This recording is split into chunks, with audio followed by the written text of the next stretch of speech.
If you would like a free newsletter on this or other subjects, just give us a call at Christian Answers. The phone number is area code 512-218-8022. That's 512-218-8022.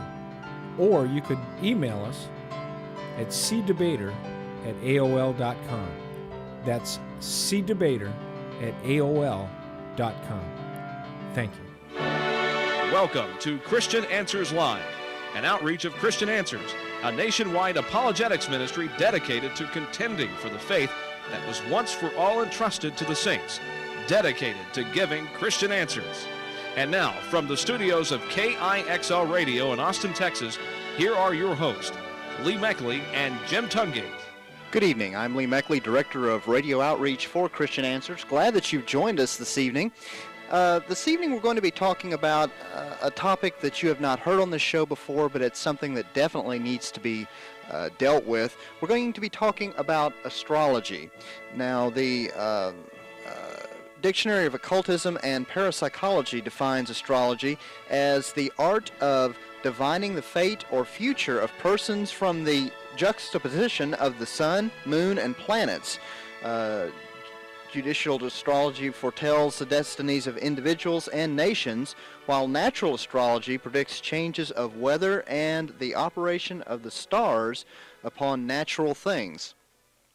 Now, we start out with that definition because, as with so many other movements, there's always confusion as to what exactly a term means. For example, quite often people will confuse astrology and astronomy. They are not the same thing. They are quite a bit different, and we are talking about the former on this program. And on this program, we're going to be bringing in two individuals that are with the Ministry of Christian Answers. This evening we have Larry Wessels, who is our director. Larry, thank you very much for joining us this evening. It's great to be here, Lee. And we also have Steve Morrison, who is our Director of Publications. Good evening, Steve. Oh, thanks. Glad to be here. And I want to go ahead and get into that. We gave a definition of astrology earlier in the program, but I want to go ahead and pose the question to you two gentlemen. What is astrology? I mean, what exactly, beyond the definition, how would you describe astrology to someone as far as its origins, its fundamental teachings, just in a nutshell, so that we can give the listeners an idea of what we're talking about? Okay. Astrology in general is, I think, a reliance on the stars or the signs of the stars.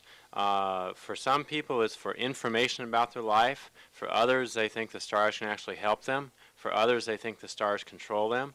And they do that for reasons to try to have happiness, success, comfort, or peace. There is a Western kind of astrology, which is generally agreed kind of came from the Babylonians. And then there's an Eastern kind of astrology, and both are still kind of a reliance on the stars. And I guess one, I think, real attractive thing about astrology is it makes people feel like they aren't responsible and they aren't accountable for their destiny, and they aren't really accountable for their own actions. You can kind of blame it on the stars to some extent. So it would roughly fall into the category of some kind of fatalism. Yes and no. There's a lot of heterogeneous belief about astrology. For some people, yes, it's all fixed and it's all kind of fate and nothing you can do to change it. Mm-hmm. Okay. Other people would tend to say, well, these are influences, and you want to know about the influences, but you could possibly go against the influences. So maybe they're like degrees of fatalism. Mm-hmm. The first question that comes to mind as I listen to you describing this is, to me, it doesn't seem like I would ever make any kind of connection between what's going on out in the heavens and my life. I mean, how do they draw a correlation between what's going on with heavenly bodies and what the events that take place in my life? Well, us being modern people, of course, the closest star, Alpha Centauri, is what? I think like 4 light years away. Mm-hmm. If you think about how far they are away, it seems pretty incredible that they would have any direct influence. But that's not what the ancients thought. The ancients thought when they could see some of these wandering stars, which we today call planets like Mars, that maybe they were actually seeing a particular god there. And they looked at those stars and they almost wanted something that they could look up to, and they didn't want to, maybe look up to the true God. And so they just kind of felt that it would have some effect on them. If you read some of the astrological predictions that they had in ancient times, is really kind of humorous. Under one sign, for example, people who would be born under the sign would tend to have reddish hair and a reddish complexion. Okay, well, what about darker-skinned people? I guess darker-skinned people must not be born in those months. Yeah, that's... Well, are you saying that astrology evolved from a form of actual worship of heavenly bodies? Is it still a worship of heavenly bodies, or is it merely looking at the heavenly bodies as indicators of what's going on in our lives? In my opinion, it evolved from worship of the heavenly bodies. The early church fathers actually talked some about astrology. They all universally said it was wrong. All of them that I have seen pretty much say that it all came from the Babylonians. The only exception to that is the early church father Lactantius, who says, no, it came from demons. and Both are probably right. Right. Now today, if you ask probably the average person who believes in astrology, are you worshiping the stars, he will tell you no. Okay, and in a sense of obeying the stars or believing that the stars will save you, he's not worshiping them, but in the sense of putting your trust in the stars instead of putting your trust in something else. And if that's not worship, that's maybe kind of on the way to worship. Sure. I'd like to say along those same lines that the historical origins of astrology go back as far as 3000 BC. And so this is by no means a new kid on the block. No, it's been around for a long time. Historians generally agree that its origins and purpose were purely religious. They, as Steve was saying, it was from the early Sumerians to the Chaldeans. Astrology grew to be the major religious cultural expression. These early star gazers viewed the heavenly bodies as different gods who controlled man's fate. And in fact, I've got an excellent little booklet here by Michael Van Buskirk called Astrology, Revival in the Cosmic Garden. And he states here on page 2, he says, towers called ziggurats were built by the Chaldean priests to observe the movements of these gods. In the Hebrew scriptures we read of one, the Tower of Babel, whose top may reach unto heaven, Genesis 11:4. That's in the King James Version. The literal Hebrew is, quote, its top with the heavens, end quote. The ziggurats of Mesopotamia were used as places of worship for making astronomical observation. Some of these ziggurats were as much as 300 feet high, sometimes painted in the, quote, 7 colors, end quote, of the stars in the solar system. So from the early Chaldeans, astrology spread to Egypt, Babylon, and China, and then to the west by way of Alexander the Great. Since astrology is built on a presupposition that the planets revolve around the Earth, that's the geocentric theory, and not the sun, that's known as the heliocentric theory, astrology lost its scientific edge during the 1500s at the time of Copernicus, and it almost vanished. But in these latter times, we find that this almost extinguished ancient religion of worshiping gods through, as I just mentioned, through the ziggurats and things. And then with Copernicus, they find out, well, wait a minute, the universe is not predicated on the Earth, and it doesn't all revolve around the Earth, which is what astrology and Ptolemy and the zodiac was set up on a geocentric theory.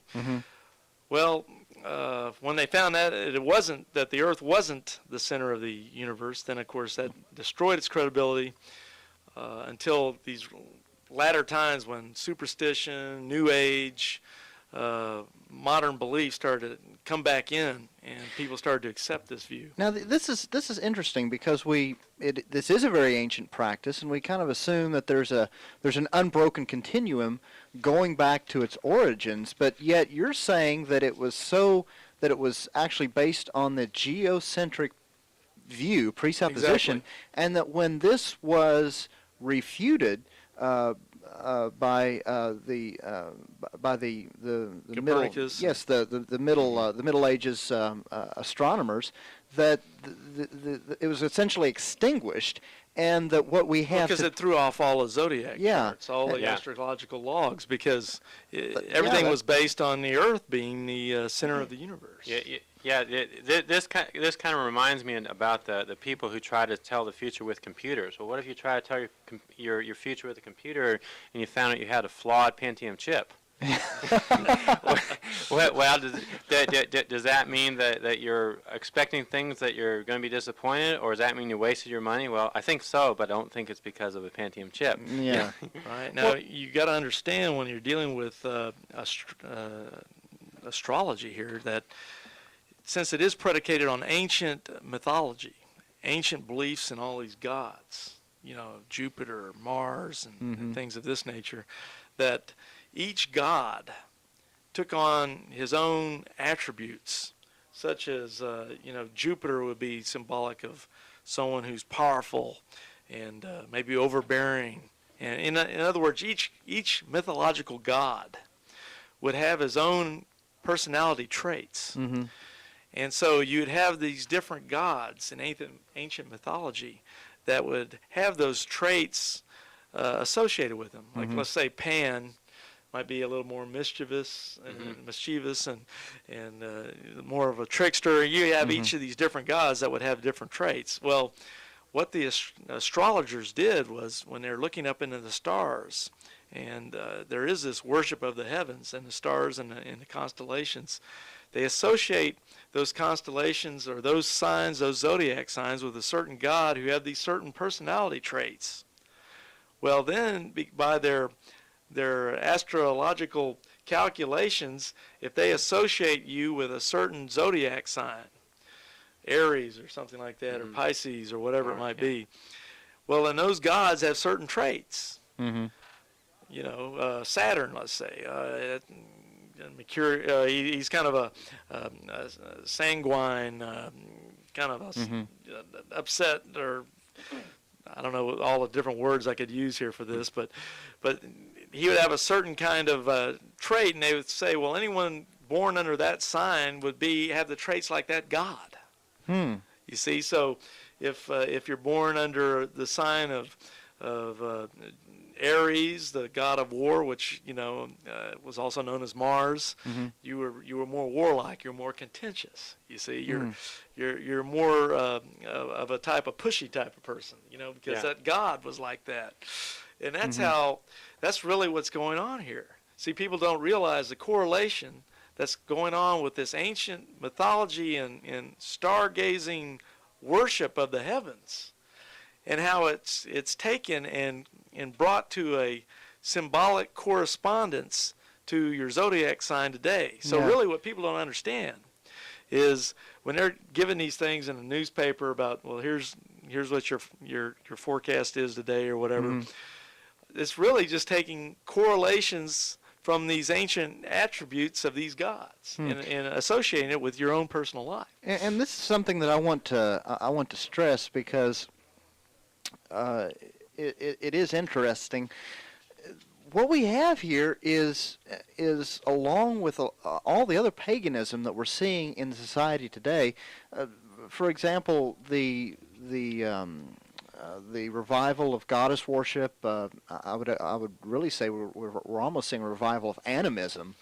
The idea that inanimate objects have their own, indwelling spirits, life of their own, so to speak. And these are things that died out, if not a result of the influences of Christianity, as a result of the influences of modern science, which to me, that still is the result of the influence of Christianity, because modern science sprung out of Christianity. It was the beliefs and the fundamental presuppositions of Christianity that gave birth to the modern scientific movement, or scientific movement originally. It's very much gone downhill since then as far as its presuppositions. But these ancient religions were more or less driven out, died of their own accord, and now we're seeing a revival of these things. And people today don't get the correlation. Sure. They don't get the correlation with this ancient mythology. And if I could, just for a moment, and let you finish your point, but I do have in my hand right now the Dictionary of Astrology by H.E. Wiedeck. And it says here, a complete guide to astrological concepts, techniques, and theories from antiquity to the present day. And in here, this gives you an example of what I was trying to enunciate a moment ago, but without notes. It'll list things here like astrological flavors, and it'll go right down the line. The sun is sweet and pungent. The moon, odorless. Mercury, astringent. Venus, warm and sweet. Mars, astringent and pungent. Jupiter, flagrant. Other things it says here, it says it has Saturn cold and sour, Uranus cold, astringent, Neptune seductive, Pluto aromatic. And as it goes through, there's all these listings in this dictionary of all these attributes associated with the different gods and the signs in the heavens, that each particular planet or celestial body has some kind of associated attribute to it. Like this even has astrological pathology in this dictionary. It says that Venus indicates blood impurities, Mars, infectious diseases, Mercury, nervous disorders, Uranus, inflammations.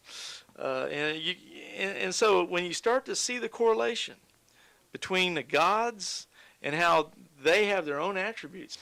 But we know in today's world, when you look out at these planets out here, we don't, unlike the ancient astrologers and those pagan religions, we know that's just a big old planet out there, like Jupiter, let's say, made up of all these gases, and maybe has some rings and some moons, and it's just a mass of matter out there in space, hanging up there.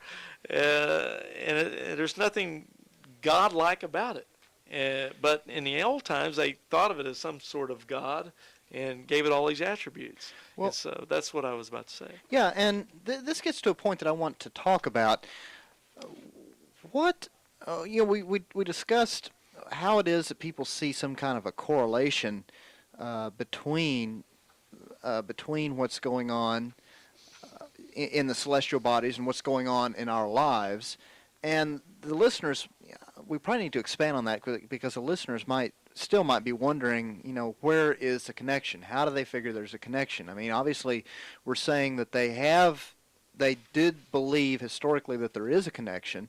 I guess my question is, what is the mechanics of this? I mean, even if these people are assuming that there's a connection between celestial movement and so forth and so on, and earthly activities, how do you read that? How does one, given that assumption, how does one look at a planet and it makes it goes about its course through the skies? How does one interpret that and extract from that the information that they're interested in? How does one actually come up with a statement that, okay, this celestial body has done this, therefore this is going to happen in your life? How is that done? Well, I think in primitive times it was just done by saying, well, it's a god, and the god would do it. I think a more modern view is that somehow this body of matter somehow affects something. Now, if you realize just how far away some of these stars are, that's kind of amazing. But in fact, in National Geographic, they had an article about the Orion constellation, and they showed how some of the stars that look like they're very close together for Orion's belt, at least they look together from Earth, are actually very, very far away from each other. They just happen to be close together, and you kind of have to ignore all that. Okay, and then other people in astrology may say, well, maybe the stars don't actually affect things after all, but we found out certain correlations that if people born at certain times, do things. And the only problem with that is there have been very few statistical studies that have actually been done. There have been a few, though, and we'll probably get into those a little later, but the few that have been done show that there is no correlation that cannot be explained just by random chance. Now, this is something that I don't want to miss. Modern astrology, and for all I know, ancient astrology, puts a big emphasis on this is not a religion, this is not a faith, this is simply scientific reality. I mean, they make extensive use of scientific quotations and so forth to say there is a empirical correlation between what's going on in the heavenly bodies and what is happening in our lives, such that we can actually examine that, interpret that, and then come up with predict what's going to happen to us, or at least with a large degree of accuracy, as you said earlier, be able to say this is an influence and we need to be aware of that and we can respond appropriately and so forth. But you're saying that scientists, astronomers, are not supporting that. They are saying that no, there is no. It's not only astronomers, statisticians. There's one particular study called the Mayo-White Ising study, and I'm reading this from an excellent book called Cult Watch, and it's by John Ankerberg and John Weldon, published by Harvest House, and you can get it in your local Christian bookstore. It's really got an excellent chapter on astrology, and reading on page 231, it says the Mayo-White Ising study attempted to determine if astrology could predict in advance whether the personality of adults would be introverted or extroverted. All right, so it's kind of like, plus or minus, you kind of ought to be right at least 50% of the time. It was done with 2,324 adults, okay, pretty large sample, who had their extroversion and introversion scores tabulated on the Ising Personality Inventory, called EPI. These scores were then correlated with astrological predictions. Their conclusion: marginal results were obtained that could not be accounted for by chance alone. Okay, what actually happened is in 5 additional studies, 3 did not support these findings and 2 did. Finally, it was discovered later that the positive results could be adequately explained in a number of different ways without recourse to astrological theories. Ising himself, in later research, confirmed by other researchers, came to believe that the entire astrological effect of the original study was due to the subject's expectation and familiarity with the characteristics associated with their zodiac sign. In brief, this study cannot be used as evidence for validating astrology. So in this particular study, which in one case they originally found some marginal results, but then it could be explained by other means, including the fact that, well, the people were familiar with their sign and they felt they ought to follow the sign.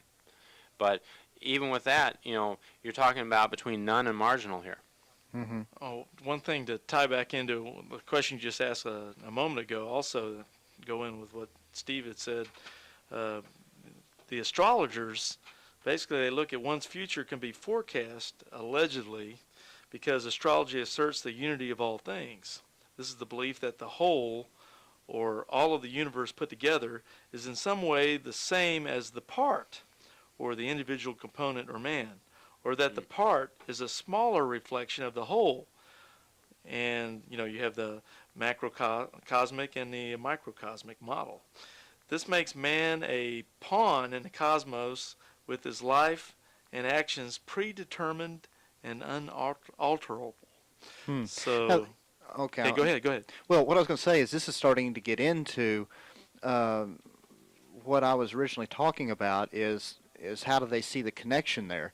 And this is what I want to talk about for a little bit, is the presuppositions that go into astrological thought, astrological belief that would cause them to think contrary to what I would think to be just natural common sense. I mean, it doesn't seem to to me to be natural to suddenly assume that somehow there's a connection between what you're talking about, these stars that are light years away, and what's going on in my life, events in my life. But now we're seeing that the connection comes from this idea, we could almost call it monism, I guess, that all is one, and in other words, our individual lives are a microcosm of the entire universe as a whole, and conversely, the entire universe as a whole, the movement of the heavenly bodies and so forth and so on, are macrocosmic of what's going on in our lives. So whatever happens in one happens in the other,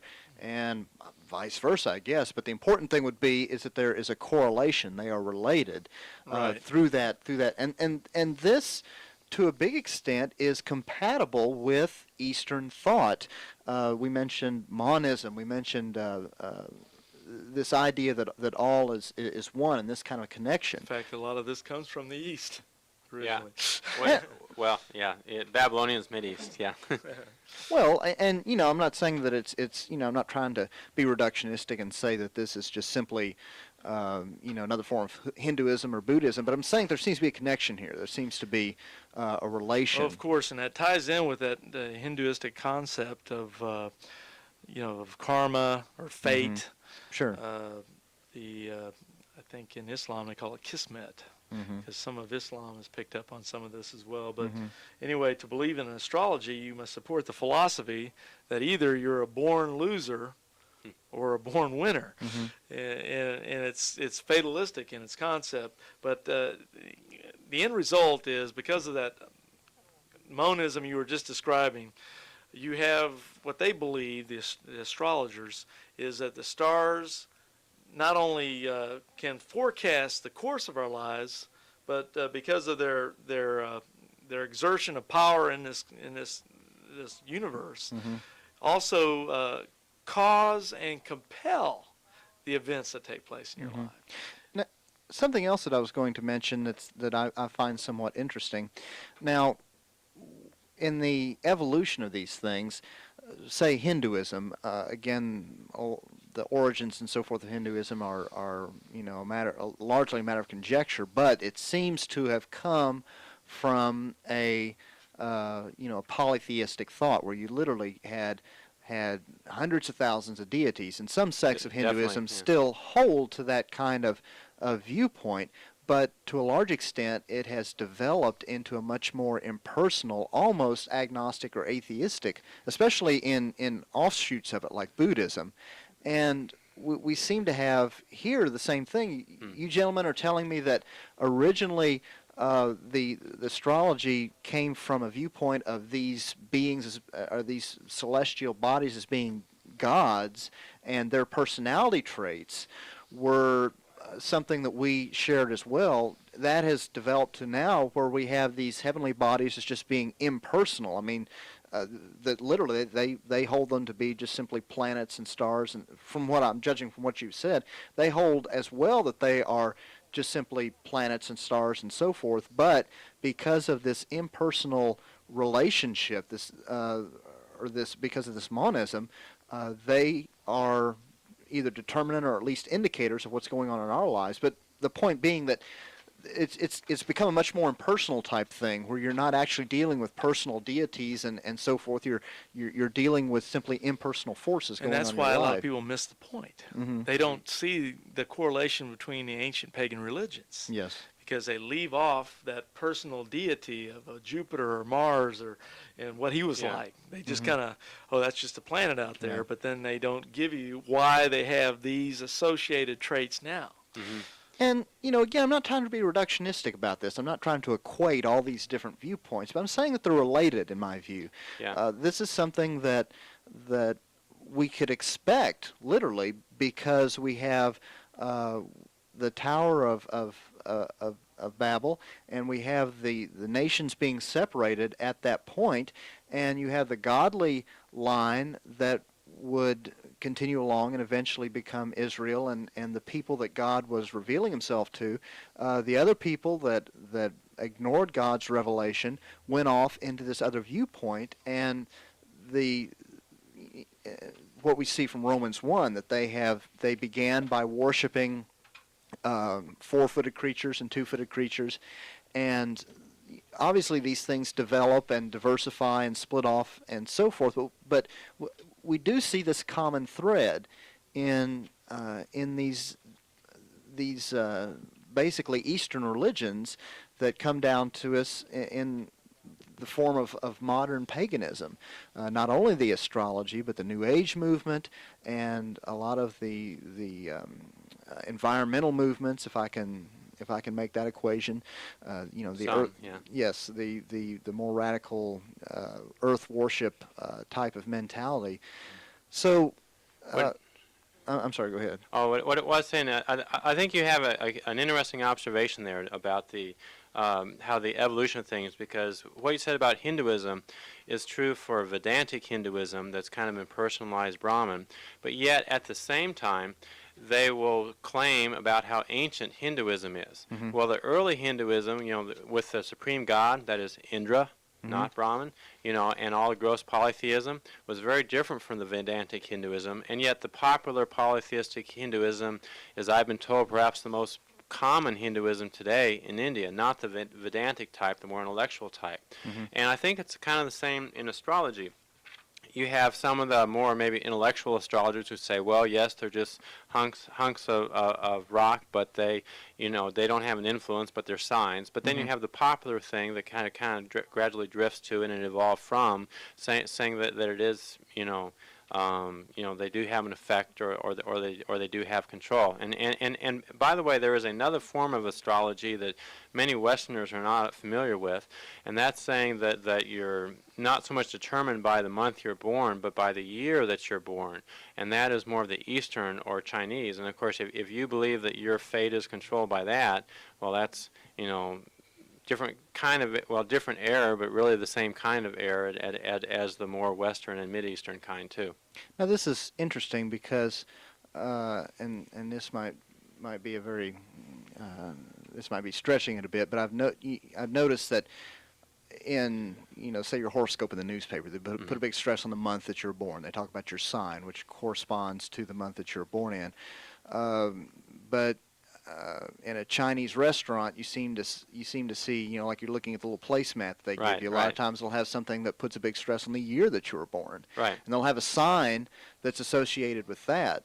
So you're saying that this is not an accident, that actually there is different thinking about which one of these is actually more relevant. Yeah, I've been told that the one you see in many Chinese restaurants was like based upon supposedly the order that the animals came to visit Buddha when he was born, and was kind of based off that. And so they say, well, if you're a rat, then you have these characteristics, or if you're a dog, or if you're a pig, you have, so they say boar is a euphemism, but you have these particular characteristics. And I look at all those things and says, well, I want to be human. Yeah, it'd be nice to be that. Well, okay. Now, while we're on the subject of horoscopes and so forth, you're looking in the paper, there's your horoscope. Now, is this something, where do these come from? Is this something that, I love watching, if you see the infomercials and so forth, or the advertisements for the 1-900 psychic lines or something, they always have the little small print there for entertainment purposes only. Right. Is that what's going on in the paper with your horoscope? Is this something for entertainment purposes only? Is it published by people that are really serious, or they just kind of do this as something for, I don't know why somebody would consider this to be fun, but how seriously do we take I guess what I'm asking is, I've heard a lot of people that are actually deep into astrology criticize what's in the paper as not being accurate. I've heard that also. Yeah, they're saying that that's basically not the real thing. Now, the difficulty is, I've also heard that if you have a professional horoscope would cast somebody's horoscope, a professional astrologer cast somebody's horoscope, and you have another professional astrologer cast the horoscope, they come out different. This kind of gets a little bit into what's mathematical chaos theory. For example, if you're trying to estimate something from something else, like let's say you're trying to estimate future from a person's birth date, or you're trying to estimate, the output of an equation from an input. All right, in a well-behaved equation, if you have a little error on the input, it will give you a little error on the output, and a medium error on the input, medium error on the output. That's how you'd like it to be. All right, well, there are some systems that are chaotic, like let's say a pendulum that can swing in 3 dimensions. All right, well, if you have a small error on knowing the exact position and velocity of where it initially is, and you're trying to estimate where that pendulum is going to be, let's say a day from now, you basically have no idea, and the very, very smallest error will basically make you totally off. And chaos is kind of what astrologers kind of rest on, because if a prediction doesn't come true, they say, well, if the exact time of birth was off by a little bit, then of course that would change everything, and so that's why it wasn't true. But it's like, well, if your exact time of birth could be off by 5 minutes, let's say, or let's say 1 minute, and it changed everything, then it's like, well, you better just throw the whole thing out, because unless you have that accuracy, then you can't trust it. And the other thing that Hippolytus was an early Christian, and he actually was born about 170 AD and died about 235, 236 AD, and he asked the question, well, why are you worried about time of birth? It really should be time of conception, because, many people, they can have a cesarean section, which actually they were able to do back in his time. Caesarean came from the Julius Caesar. And it's like, so you can change the time of birth to be whatever you want. And of course, you can't know the exact time of conception with actually required not to be off. And so basically, even if astrology, were true, it's like you'd have to throw it off because it'd be too chaotic. In fact, there's even a true story of some newspaper man who was running his paper, and he always had an astrology column in it. But for some reason, one reason or another, they didn't get their column that day. And he went ahead and ran an old column to fill the space, since he didn't have the latest one in there.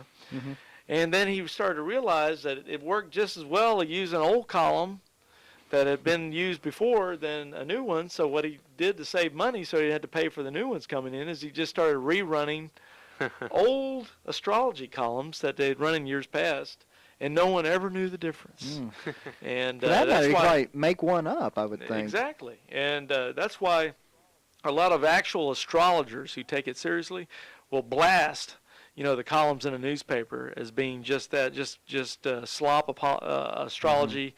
It's worthless and doesn't have any real meaning to it. This hour, I want to start talking about the pitfalls of astrology. We talked about the assumptions that go into astrology, why it is anyone would, and again, not to be demeaning, but why it is anyone would assume that somehow there's not only a correlation between what's going on in space and our day-to-day lives, much less that these things can be read, interpreted, and a prediction, or at least some kind of an indicator can be produced from this. We said that this was something that comes from a basic presupposition of, perhaps I could go so far as to call it monism, the idea that all is one, or at least that the universe as a whole is a macrocosm of our individual lives, and vice versa. Our individual lives are a macrocosm of what's going on in the universe, at least to the extent that there is a correlation such that we can observe these things and make judgments or predictions about what's going on in our own lives. And we did discuss that while the modern revival of astrology claims to be scientific and rely on that and distance itself from any kind of spirituality or religion, it does not have the support of mainline science. But I would like to talk, this is something we were talking about the last hour, where astrology came from, its origins and so forth.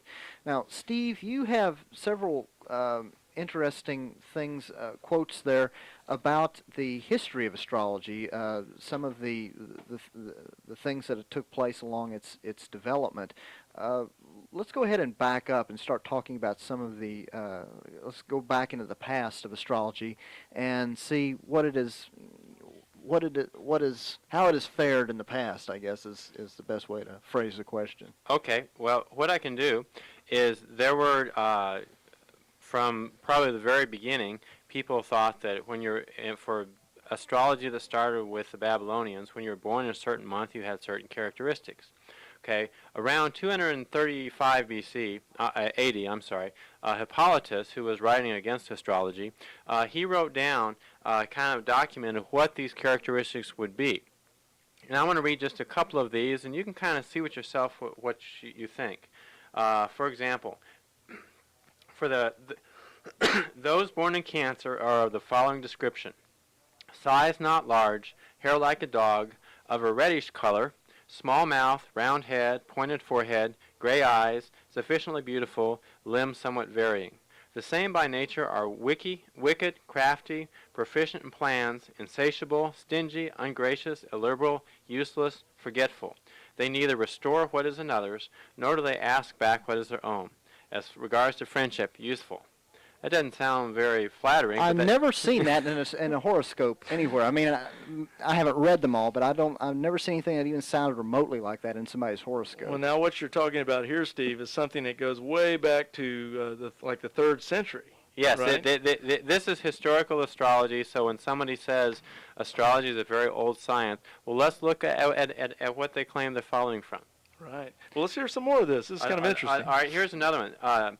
Those born in Leo are the following description: round head, reddish hair again, huge wrinkled forehead, coarse ears, large development of neck, partly bald, red complexion, gray eyes, large jaws, coarse mouth, growth in the upper parts, huge breast, the under limbs tapering, the same by nature persons who allow nothing to interfere with their own decision, pleasing themselves, irascible, passionate, scorners, obstinate, forming no design, not loquacious, that means not talking a lot, indolent, almost like lazy, making an improper use of leisure, familiar, wholly abandoned to the pleasures of women, adulterers, immodest, in faith untrue, importunate, daring, penurious, spoliators, remarkable, as regards friendship useful, as regards fellowship useful, as regards friendship useless. Now, if that's not very flattering either. Well, let me. You're saying these are actual historical traits according to the astrological signs. As they believe them in about 200, 230 AD. Now, do you have all of them there listed? Yeah. Well, let me ask you this. Now, when I was growing up, my mom was kind of into some of this stuff, and she always told me I was a Pisces. Do you have anything for Pisces? Well, Larry, you asked for it. Just a second here. This is my chance to find out all about my historical Those stuff. born in Pisces will be the following description: of moderate dimensions, pointed forehead. Doesn't look too pointed. Pointed forehead like fishes.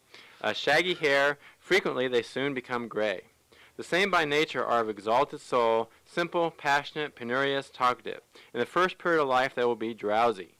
Then they are desirous of managing business by themselves, of high repute, venturesome, impulous, I don't know what that means, accusers, changing their locality, lovers, dancers, for friendship, useful. Well, you weren't as bad as Cancer. but I did notice you're getting a little gray there. But the point, one thing to notice is those under Cancer have reddish color. Those under Leo have reddish hair. All right, now, we can do our own statistical study of how valid this is. We can look in mainland China, which has over 1 billion people, and ask, do 2/12, 2 out of 12 signs of those people have reddish hair? Probably not. Yeah, don't have to look very far there. What about Africa, which if they don't have 1 billion people, they're almost 1 billion people. How many of them have reddish hair? Something's kind of wrong here. Yeah. And this is the ancient, venerable science of astrology. Now, there's nothing good or bad about reddish hair. It's just astrology that just blew it. And yet the one thing that's amazing to me about astrology that I don't understand is how can people still believe it?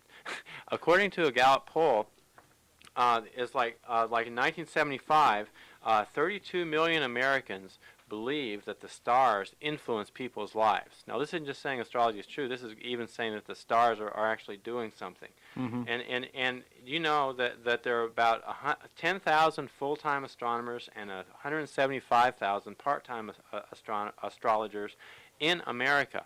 And so people, either for to the depth of their belief, I don't know, but people actually believe this stuff. And even people, according to this Gallup poll, a small percentage of people who call themselves evangelical Christians believe in astrology. And that is wrong. You cannot put your faith in God and put your faith in astrology too. And we'll, of course, be getting into specifics on that and as we go through the rest of the show. I just want to back up for a moment and let any late listeners who tuned in late or whatever and missed some of the show know that when you're talking about astrology, you're talking about that to cast a horoscope, to determine what your fate basically will be, the astrologer must know the precise time of birth and must cast a personal horoscope. And this is coupled with the exact location of the person's birth. The time of birth is used to determine the local time of one's birth. The astrologist then accomplishes this by adding or subtracting 4 minutes for each degree of longitude that your birthplace lies to the east or west of the center of your time zone of birth. Okay? And true time must then be converted to star time. And that's done with the aid of a book of tables for any year, giving the exact position of each planet in degrees, minutes, and seconds for any day and month, which corrects any problems in the calendar. This process reveals one's ascendant, and that means the point of the zodiac rising from the eastern horizon at the time of birth. The ascendant is then lined up with the 9 o'clock point on the inner circle of the horoscope. This prepares one to read the various zodiacal houses that control one's life and fortune. Now, go ahead. Well, I was going to say, and this is something Steve mentioned the last hour, in all of these calculations, any mistake in the initial premises of the equations multiplies geometrically. It's like when you remembering back to your math class, you would have on a test, you'd have these huge problems where you might have to do these long division, and you might have to do who knows what, integration, derivatives and so forth. And what was always disheartening about the whole thing is if you made a simple mathematical error toward the beginning of the problem, by the time you got to the end of it, it wasn't anywhere near what the answer was supposed to be. It wasn't even the same ballpark. Right. And the same thing is taking place here, according to the astrologers. And if the predictions that they make for a person are completely different than what is actually taking place, then they will say, well, something was off somewhere in the initial calculations. And as we mentioned before, a lot of this goes back to Ptolemy, who put together the signs of the zodiac, and he predicated it on this geocentric idea of the universe, with the whole universe revolving around the Earth. Not the heliocentric, which is actually the correct astronomical prediction and layout, I guess, of it. And of course, that destroyed everything, Oh yeah, because that messes up all the scientific basis. Yeah, the predictions, the way you calculate, as I just mentioned, the way of calculation to predict your ascendant, and then all the calculations that come from that, and of course. This astrology is based not only on the geocentric system, but also on a theory that there are 7 planets in the solar system, including the sun and moon as planets. Lacking the equipment and knowledge of modern astronomy, early astrologers were unaware that there were 3 more planets like the Earth, which revolved around the sun. And of course, those 3 planets were Uranus, Neptune, and Pluto. But of course, we know those 3 planets were unobservable to the naked eye. Right. And so these also threw off their calculations, because if you're assuming this heavenly body is exerting some force in that monism type of universe, where you've got the pull and push of the different entities that are affecting your life and compelling you to live a certain fatalistic way, and there's nothing you can do about it, all of a sudden you realize, there's more planets out there than we knew about, which are also exerting this so-called astrological force on your on your destiny, Yeah. which would then, of course, mess everything up. Oh, yeah. There's no reason to expect at all that you would have any kind of anything that was useful at all after all those different deviations were taken into account. And that calculation, too, by Ptolemy was also predicated on the Earth being flat. So I don't know how much time we have left here, but we could talk about how when they calculate those horoscopes, they use the longitudes. And based on that Ptolemy system with our flat Earth, there's a certain longitude on the Earth. I think it's the 66 degree longitude. In other words, if you're getting up around the North Pole, there's no way for an astrologer using the Ptolemy system to calculate your horoscope because the Earth is round. Yeah, right. It's not flat. Sure. And so it goes beyond that longitude number of, I think it's 66 degrees if my memory serves me correct. There's no way to calculate your horoscope. Yeah. Well, the other thing that I wanted to mention before we get off of this particular aspect of the discussion is obviously when we were talking earlier about the views of people born under certain signs and their character traits, this is something that modern astrology, I assume, would reject. They would say, no, that's not true. We don't believe that anymore, or else they would prefer you didn't know that astrologers ever believe that. But and it just strikes me this way, is it reminds me so much of what's gone on in the Mormon Church, where originally they had these viewpoints about African Americans, that these people, because of their, basically are assigned a low status, unable to they can never become gods themselves until 1978, I think. Yeah, when this no longer is socially tolerable, either because of pressure that they're receiving from the government, or simply because they can no longer make converts preaching this kind of thing, suddenly the doctrine changes. Now, there's not too many people in our capitalistic society that are going to pay money to be told something like what you're talking about. And then suddenly the whole doctrine changes, and nobody's ever heard of this idea that people born under certain signs are condemned to a life of being useless human beings in one sense or another. So again, that to me is I found that interesting when you mentioned that, because it so much resembles what we see going on in Mormonism and really certain other cults that have come up with similar statements. The Jehovah's Witnesses have made several statements that later on proved to be very embarrassing, and suddenly things change that you would think would be immutable within their own religious system. To me, we talk about the evolution and the development of astrology, but you would think that, especially in a system which is as inherently fatalistic, in my view, as astrology, where you're saying that there is this fixed correlation between heavenly bodies and our lives, you'd think there would be, it would be fundamental to the system would be its immutability, that this is the way it's always been, this is the way it always will be, and yet you have major discussions or major doctrines to come out of this particular worldview that change to something completely different, and you're thinking, how is this happening? I mean, how much, like you said, how can you trust the system? Yeah. If the major changes like this are being made. Before we go any further, we need to make a clarification about something we said in the last segment. Well, thank you, Lee. I accidentally, now that I have my notes before me, I can see everything clearly. But I mentioned that it was 66 degrees longitude, I believe, but really above the latitude of 66 degrees, it is impossible to accurately calculate what point of the zodiac is ascendant on the horizon. In other words, I had said longitude instead of latitude. So it's 66 degrees latitude.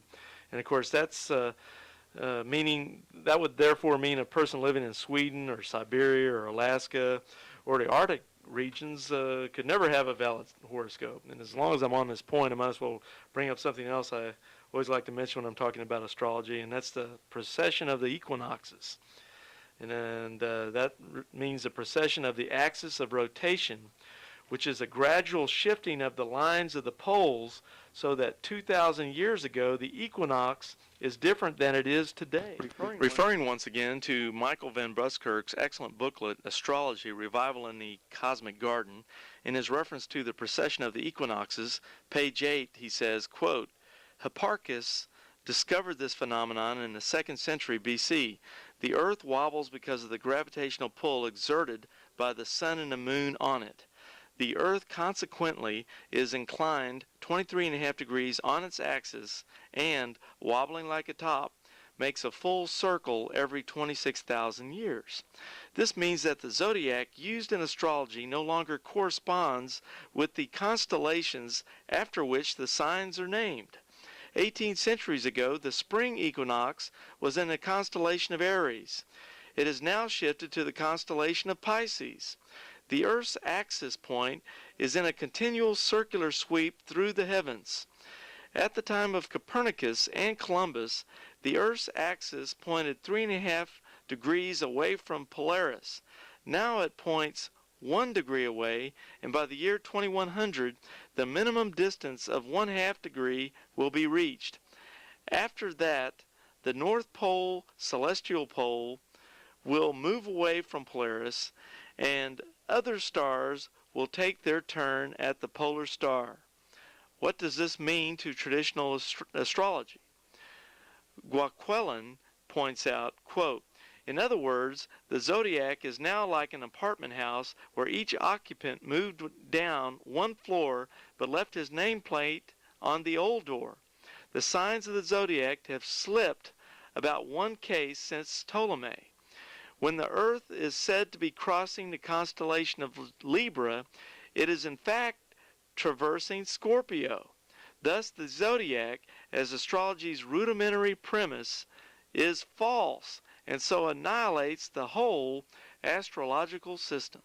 That scientifically, if you always thought you were one particular house of the zodiac, you're really, it's shifted over time, and really you're the next one over. So you're, whatever you are, you need to calculate and think, oh, really, it should be this next one over. So, if you've been spending years looking at, basically what it means is everyone's been looking at the wrong zodiac house for years and years. And, again, we have to mention again something that we mentioned previously, that there, even within what you want to call orthodox astrology, there are several different schools of thought that are going to produce different results given the same data. Basically 2 different astrologers looking at the same star, looking at the same movements, and contemplating the same person and the same questions are going to come up with 2 different interpretations. What about twins born at the same time, same birthday? Sure. I mean, they must have the same destiny. Here's the answer that I've heard for that, though. I've heard they say, well, they may have been born seconds or minutes apart, so they can have totally different destinies. So which means if you're off by seconds or minutes, then the whole thing is off, which means you ought to chunk the whole thing. Something that we need to move the discussion along here, but I do want to, something that you mentioned, Steve, during the break. A lot of people think, well, that's something for people to throw the money away on, but I'm not really interested in it. But it might be that even if you don't spend your money on astrology, you might be paying for it nonetheless. Well, there was a TV program on NBC, I believe that's Channel 36, and this was Nightside, December 28th, 1995, and Tom Donovan talked about how Orange County, California got bankrupt. And basically the guy who was running their finances, he had 2 advisors, one an astrologer, one a psychic. And when they agreed, he invested, and now they're bankrupt. I don't know what school of astrology he was a part of, but, This reminds me of Adolf Hitler. He had a lot of astrologers trying to help him win World War II, but I don't think they did him a whole lot of good. Which is a blessing, I would say. Yeah. Well, Larry, I also heard on that when that happened, Great Britain hired a lot of astrologers, not because they believed in astrology, but they wanted to know what they were telling Hitler. Now, I don't know if that was very useful or not, but in World War II, the first half of the war was actually conducted very brilliantly, and the last half was conducted rather tragically. Well, I'd also like to say along this line that a lot of astrologers, if astrology was really true, then astrologers would be the richest people on the earth, because they could always predict who's going to win the next horse race. They can always predict who's going to win the football game, put all their money in Las Vegas on that team to win the game. They'll know who beats the point spread, Right. and they can do like Biff did in Back to the Future too. That's right. It doesn't seem to work that way. And I also like to mention here, I've got a little stat sheet. It says, in September 1975, 186 respected American scientists, along with 18 Nobel Prize winners, rejected, quote, the pretentious claims of astrological charlatans, end quote. Surveys run on major astrological predictions concerning such things as political elections, etc., revealed that the astrologers' accuracy was only about 20%. Despite all of this, the popularity of astrology keeps growing. But it is interesting that even astrologers you can look at certain trends in society and make a prediction that would increases your chances of being right. You know, let's say the stock market has been continually going down for the last 3 weeks, and then you see there's some more bad news coming, so you can probably make a calculated guess that the stock market maybe drop a little bit more. You know, things of this nature. There's things you can make a calculated guess about, and I think that 20% here goes into a lot of that astrological prediction. Yeah. Now, if we look at Scripture, obviously we have very familiar passages. Leviticus 19:31 comes to mind. Give no regard to mediums and familiar spirits. Do not seek after them to be defiled by them. I am the Lord your God. These, of course, again, going back to Leviticus and Deuteronomy, where we have the Lord speaking to the nation of Israel and saying why the nations before Israel was driven out,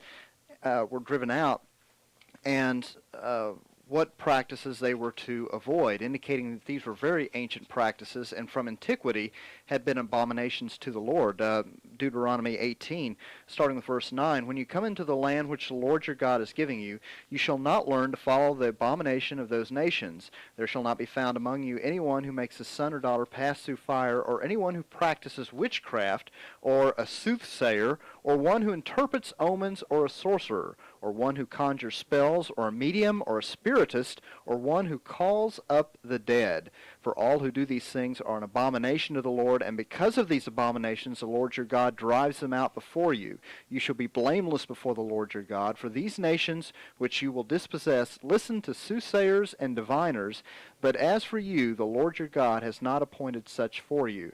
Now, again, what we're talking about here is the occult in general, but it's not really until the book of Daniel that we actually start seeing the specific mention of astrologers. Well, Lee, there is one other place before Daniel and Isaiah, in chapter 47, verse 13 and 14. It says, "All the counsel you have received has only worn you out. Let your astrologers come forward, those stargazers who make predictions month by month. Let them say you from what is coming upon you. Surely they are like stubble. The fire will burn them up. They cannot even save themselves from the power of the flame." Okay, that's true. I guess the connection I was going to draw is from the last hour when we began our discussion on astrology. You brought up the fact that astrology can, in a big way, be traced back to Babylon and to the Chaldeans and so forth. And the reference that we have to astrology in Daniel chapter 1 and verse 20, where basically this is very early in the book of Daniel, and it's talking about Daniel and the other Israelites, and when the king was consulting his astrologers. And verse 20 says, "And in all matters of wisdom and understanding about which the king examined them, he found them 10 times better than all the magicians and astrologers who were in all his realm." So from the beginning, we see that, well, even the passage from Isaiah that you cited, we see that astrology as an alternative religion is not stacking up to the sovereign God of the universe, who calls all things or who orders all things according to the counsel of his own will. These people are not able to it's not holding up. The idea that somehow these things determine our lives, we're finding is not true. We're finding that the Lord makes those determinations. Exactly. As Daniel goes on there, also it says, as it says, God reveals the secrets, but not the, quote, astrologers, the magicians, the soothsayers. And you can look in Daniel 2:27, as you were mentioning, and Daniel chapter 5, verses 7 and 8. There's numerous passages. Here we've got one that says in Jeremiah chapter 10, learn not the way of the heathen, and be not dismayed at the signs of heaven, for the heathen are dismayed at them, for the customs of the people are vain. Jeremiah 10, verses 2 and 3. And you can cross-reference that to Isaiah chapter 8, verses 19 and 20.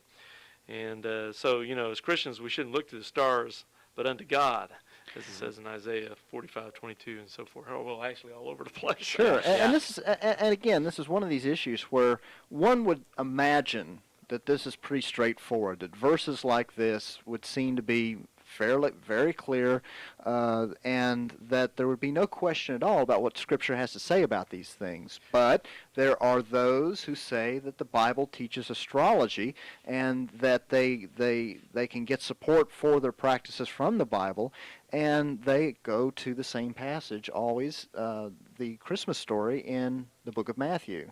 Mm-hmm.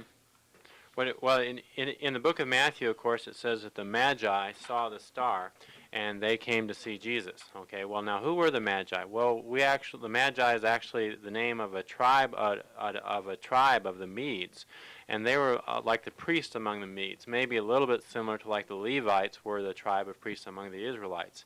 And anyway, we don't have any strong evidence outside the Bible of how much astrology they practiced, but yes, they did look at the stars, and yes, they did go to Jesus. And so people say, well, because they did that, then we can just blow off all the things that the Old Testament said. Well, you have to remember that God uses all kinds of means to bring people to Him. For example, in John 8:3-11, there was a woman who was caught in the act of adultery. And of course, because of her sin and because of that, the circumstances worked out to where she saw Jesus, and Jesus said He didn't condemn her, but go and sin no more. So that certainly doesn't justify what she did.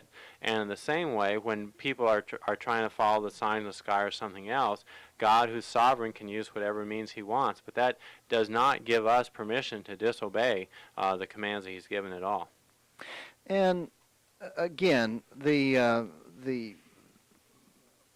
we see clearly from Scripture what, again, a passage like a fundamental hermeneutic or principle of hermeneutics is that we always interpret the vague or even the not so clear in terms of the passages that are more clear, or the vague in terms of the obvious or the clear. And we have a passage here where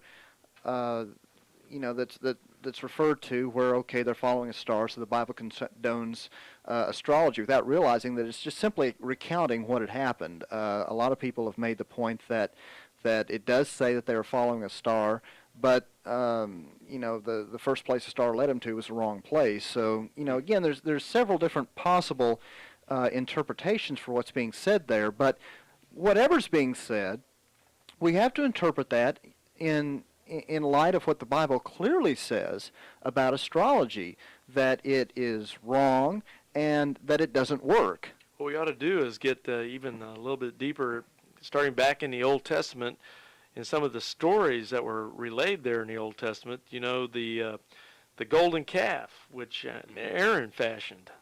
Yeah, we all remember that, especially from the movie, The Ten Commandments with Charlton Heston, was really the Egyptian astrological god Taurus, the bull. Mm-hmm. And then you have many references to this astrological god mentioned right in the Old Testament.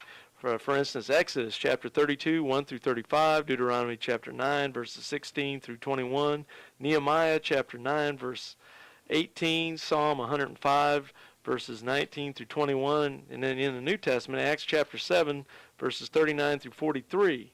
And then as you go through the Old Testament and you read about the different stories, this astrological worship is mentioned many times, and in fact, there you've got King Rehoboam, who made the 2 golden bulls and placed them at Bethel and Dan. Mm-hmm. You've got the references there where he called them, Israel, here's your gods. Right. In 1 Kings chapter 12, verses 26 through 29. You have other references mentioned in 2 Kings chapter 17, verses 16, 17, and 20. I'll just read those real quick. It says, "They forsook all the commands of the Lord their God and made for themselves 2 idols, cast in the shape of calves and an Asherah pole. They bowed down to all the starry hosts, and they worshiped Baal. They sacrificed their sons and daughters in the fire. They practiced divination and sorcery, and sold themselves to do evil in the eyes of the Lord, provoking him to anger. Therefore the Lord rejected all the people of Israel. He afflicted them and gave them into the hands of plunderers until he thrust them from his presence." Of course, that's 2 Kings, once again, chapter 17, 16, 17, and 20.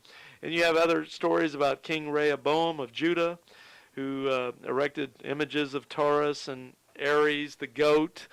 And all these astrological gods are mentioned as you go into 2 Chronicles chapter 11, verse 15, Leviticus chapter 17, verse 7, Leviticus chapter 18, and Leviticus chapter 20. And we could go on, but basically the Old Testament is just replete with God's judgment on all these astrological gods. Check out 2 Kings chapter 23, verses 4 through 7 sometime. Sure.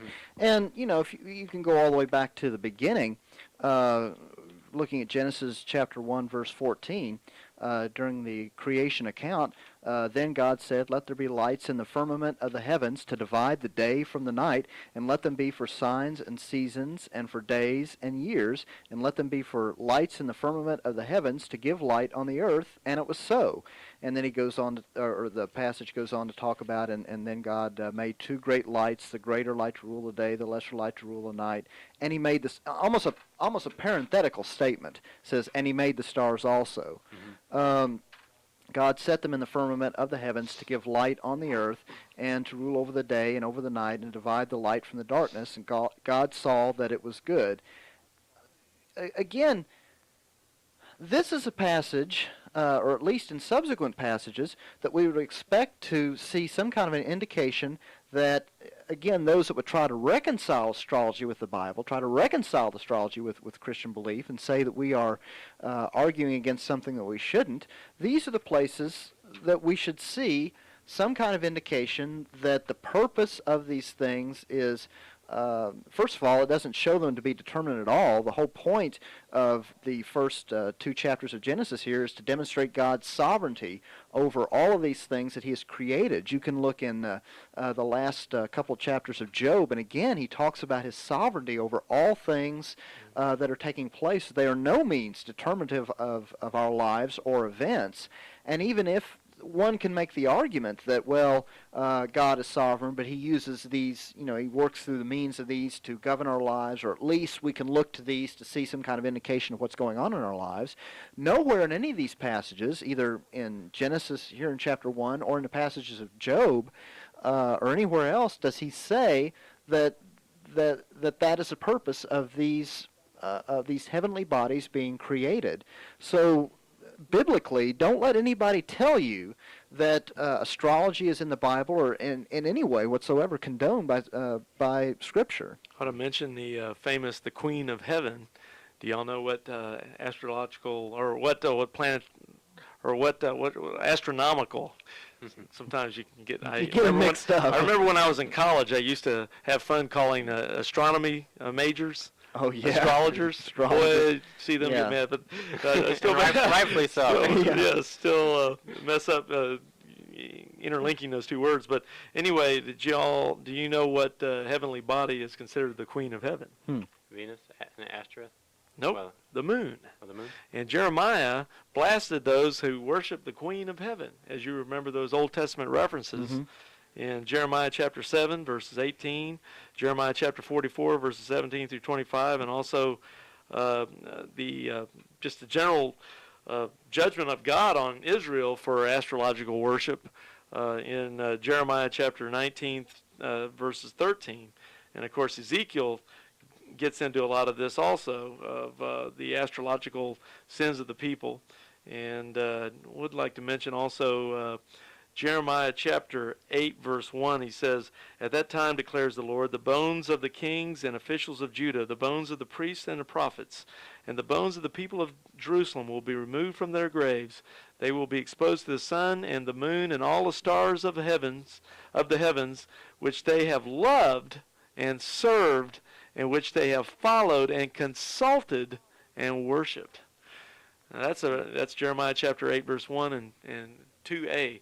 I think those are pretty strong terms coming from God Almighty. Mm-hmm. Yeah, another term that's strong, like you said earlier, there's no verse in the Bible that says the stars affect your destiny. However, there is one verse that says worship of the stars affects your destiny. In Zephaniah chapter 1, verse 4 and 5, God Almighty is saying, "I will stretch out my hand against Judah and against all who live in Jerusalem. I will cut off from this place every remnant of Baal, the names of the pagan and the idolatrous priests, those who bow down on the housetops to worship the starry host, those who bow down and swear by the Lord, and who also swear by Molech, those who turn back from following the Lord and neither seek the Lord nor inquire of him." So the people who worship the heavenly host, yes, that does affect their destiny because they won't be going to heaven. Now, that sounds pretty serious. But then, on the other hand, one of the worst kings of all time in the history of Judah was Manasseh. And in 2 Chronicles 33:3, it just says all 2 Chronicles 33, it says all the bad things he did. He bowed down to all the starry host and worshipped him. He built altars in the temple of the Lord, and so on. And he had done more evil than all the kings before him. And yet, on the other hand, in 2 Chronicles 33:12 through 20, it's after Manasseh was taken to a dungeon in Babylon, he cried out to the Lord, and in his distress he sought the favor of the Lord his God and humbled himself greatly. And later God restored him, and he repented of his sin, and God forgave him. So like Manasseh, if you are involved in astrology or heavenly body worship or anything like that, you're involved in a very serious thing. And as we established in the first hour of this program, that astrology comes from ancient pagan religions and the mythology associated with it, but a lot of people aren't aware of that. I would like to say, it doesn't matter. A lot of people wouldn't care about any of this we're saying from the Scripture and stuff because they know astrology has to be true because Nostradamus. I mean, if anybody had made a movie with Orson Welles, I mean, it has to be true, Nostradamus.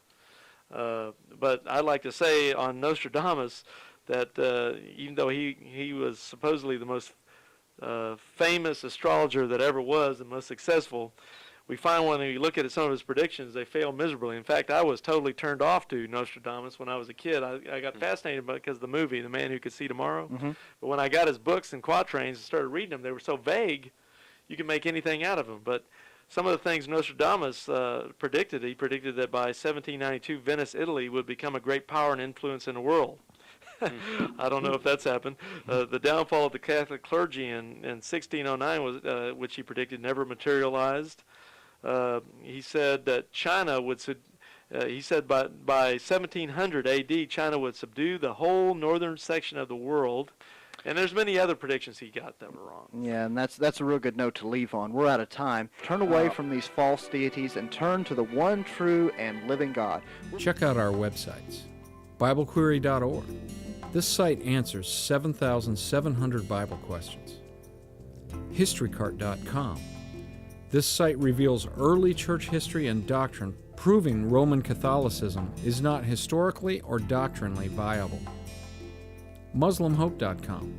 This site is a classic refutation of Islam, a counterfeit religion created by Muhammad. Free newsletters are also available. To see the 1-hour version of this video, go to yahoovideo.com. Type in the name Larry Wessels.